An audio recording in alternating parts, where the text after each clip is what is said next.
നമ്മൾ മാളിലേക്ക് പോയിക്കൊണ്ടിരിക്കുകയാണ്. അതിമനോഹരമായ ഒരു മാളായിരുന്നു. നിങ്ങൾ ആ മാളൊന്ന് പോയിട്ട് കാണുക.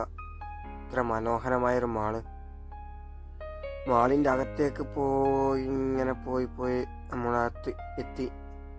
കുറേ ലൈറ്റ്, പല തരത്തിൽ, പല മോഡൽ, പല കളറിൽ, പല തരത്തിലും വലിയ വലിയ വീടുകളിലും മറ്റേ ഒക്കെ അലങ്കരിക്കുന്ന ബൾബുകളും ലൈറ്റുകളും കാണാൻ എന്തു ഭംഗി. നമ്മൾ പുതിയ പുതിയ പരകൾ കൂടുതൽ കൂടുമ്പോഴും പുതിയ പര എടുക്കുമ്പോഴൊക്കെ പല മോഡൽ ലൈറ്റും, പല മോഡൽ ഡോറ്, പല മോഡൽ ഗേറ്റ് ഒക്കെയാണ് നമ്മൾ ചെയ്യാറ്.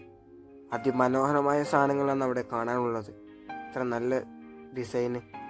ഇതൊരു ഡിസൈനാണ്. നമുക്ക് ഇതേമാതിരി തന്നെ നമ്മൾ പുറത്ത് സിറ്റ് ഔട്ടിൽ നമുക്ക് ഇതേ ഡിസൈൻ നമുക്ക് ചെയ്യാം.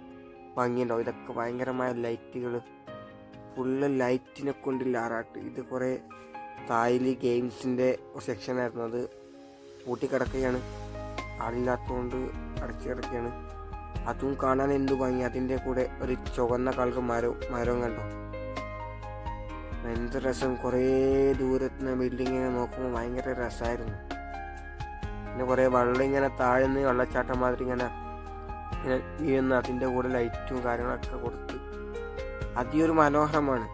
ഇതൊരു ഫുഡിൻ്റെ സെക്ഷനാണ്. ഓരോ സെക്ഷൻ ഓരോ ഫുഡ് ഐറ്റംസ്, ഐസ്ക്രീം കൗണ്ടർ ഒക്കെ ഭയങ്കര രസമായിരുന്നു കാണാൻ തന്നെ വേണം. കുറേ ഐറ്റംസിൻ്റെ ഫുഡിൻ്റെ വിലകളും പ്രൈസുകളൊക്കെ കൊടുത്തിട്ട് അതിമനോഹരമായ ഒരു കാഴ്ച.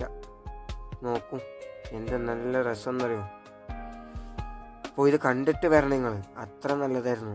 എനിക്ക് ആകാംക്ഷയായിപ്പോയി. ഇങ്ങനത്തെ ഒരു മാൾ ആദ്യമായിട്ടാണ് ഞാൻ പോയത്, കണ്ടത് തന്നെ.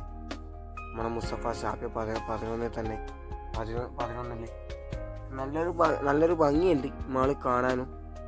ഒത്തിരി കാണാനുണ്ട്. പക്ഷെ എന്താ പറയുക, ആൾക്കാരൊന്നും അതിലില്ല. ആൾക്കാരൊക്കെ കുറവായിരുന്നു. ഭയങ്കര രസം. അപ്പുറത്തിപ്പുറത്ത് ഇവിടെ കുറേ സ്റ്റേജൊക്കെ കെട്ടി